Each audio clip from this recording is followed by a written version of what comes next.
suis Charlie Tchad, je suis originaire du Gabon. Je suis présentateur télé, maître de cérémonie pour des événements. Je suis motivateur parce que j'aime. Et j'aime aussi la musique, donc je suis aussi artiste. Je fais de la soul, du jazz, du blues, dans un style musical qui est un peu différent, parce que je chante des choses que personne ne comprend, parce que c'est un mélange de pensées indécidables. L'objectif pour moi, ce n'est pas de chanter des choses que les gens comprennent, mais de partager des émotions, et ça me plaît. Voilà, c'est un peu ce que je fais au quotidien.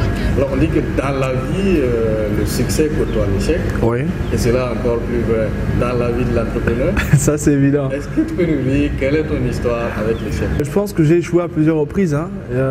Il y a beaucoup de séquences dans ma tête. La première séquence, c'est quand j'ouvre mon restaurant. J'ai été approché par l'incubateur national, la maison, on va dire, des entrepreneurs qui aident les entrepreneurs à réussir. Et quand j'intègre l'incubateur, je devais suivre les recommandations de l'incubateur. Mais bon, moi j'ai un problème parce que j'aime pas les codes, j'aime pas être formaté, tout ça. Je vais être libre dans ma tête et libre dans mes actions.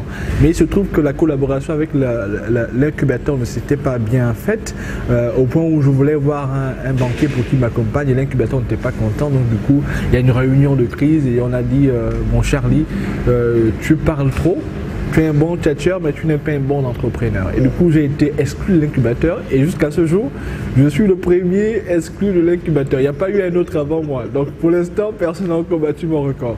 Ça m'a tellement fait mal au cœur parce que la personne n'a pas trouvé des bonnes raisons à mon sens.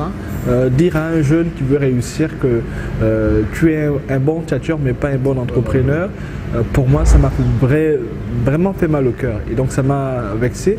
Et du coup, j'ai pas répondu et j'ai dit il faut que je montre à ces personnes que je vaux bien plus que ça. Quelle leçon tu as tirée donc de cette échec? Non, mais je pense que ce que j'ai appris, c'est parfois dans son parcours, il y a des personnes qu'on rencontre, il y a des choix qu'on fait et lesquels choix ne veulent pas forcément dire qu'on va réussir.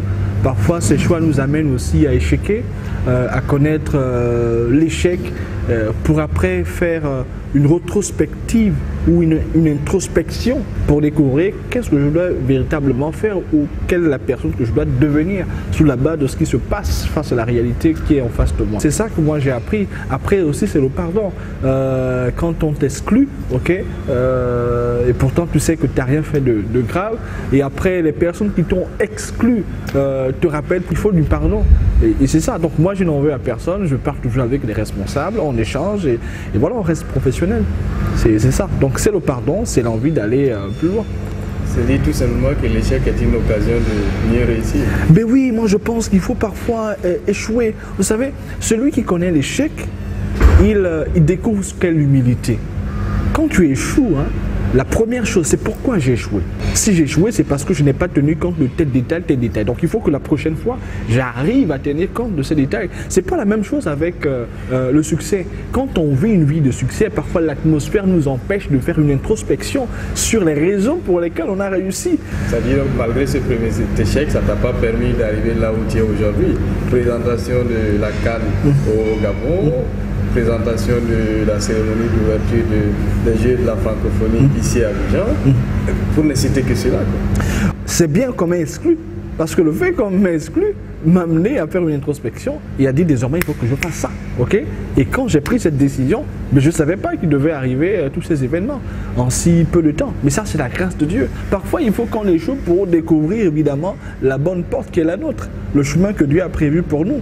Et oser, moi je pense qu'on ne doit pas pleurer parce qu'on passe 1 mois, 2 mois sans trouver l'emploi. On ne doit pas pleurer parce qu'on dit on a fait des études, tout ça, mais on ne trouve pas l'emploi. Mais bon, ce qui est bien, c'est que quand j'ai perdu ce restaurant, ça m'a imposé de me consacrer corps, âme, esprit dans ce domaine qu'est la communication parce que je me sentais à l'aise et parce que je n'avais pas de table à payer, de choses à payer, tout ça. Juste m'habiller, ok, chercher un micro, trouver une scène, parler et me faire payer. Et donc oui, c'est comme ça que ça a commencé. Échouer, c'est bien, ne pleurons pas, soyons heureux. Vous savez, avec échec, on peut signer des chèques aussi. C'est ça, ça veut dire qu'on a échoué, mais un jour, de cet échec, on peut être arrivé à signer des chèques. Pour finir, j'aimerais que tu regardes cette caméra et que tu laisses un message à tous les jeunes aujourd'hui qui peuvent avoir l'ambition d'entreprendre, mais qui pourraient avoir peur d'échouer. le message que Dieu nous donne, ça veut dire que même quand il y a difficulté, il y a toujours une solution. Donc même s'il y a échec, jeune Africain, il y aura toujours la solution. Et donc la solution n'est pas chez l'autre. La solution se trouve chez nous. Comment tu te vois face à l'échec? Quelle est l'attitude que tu as face à l'échec? Quel est le premier mot que tu sors face à l'échec? Quelle est l'atmosphère qui se dégage autour de toi et en toi face à l'échec? C'est ça qui va décider de si oui ou non tu vas réussir. En tant que jeune Africain, on n'est pas meilleur X ou Y, on doit simplement aimer ce qu'on fait. 3 choses. Identifie ton talent. Tu es doué dans quoi? Ok? Je veux dire, si tu échoues, identifie les raisons pour lesquelles tu as échoué. Ok? Deuxième chose, travaille sur ces détails qui t'ont fait échouer pour que tu sois meilleur, fort. Et la dernière chose, c'est mettre Dieu devant pour qu'il t'oriente. C'est mon message pour la jeunesse africaine, pour la jeunesse francophone, pour la jeunesse du monde, parce que j'estime que la jeunesse est l'oxygène du continent et que l'échec est parfois la boussole qui nous conduit sur le chemin de la réalité qui est la nôtre.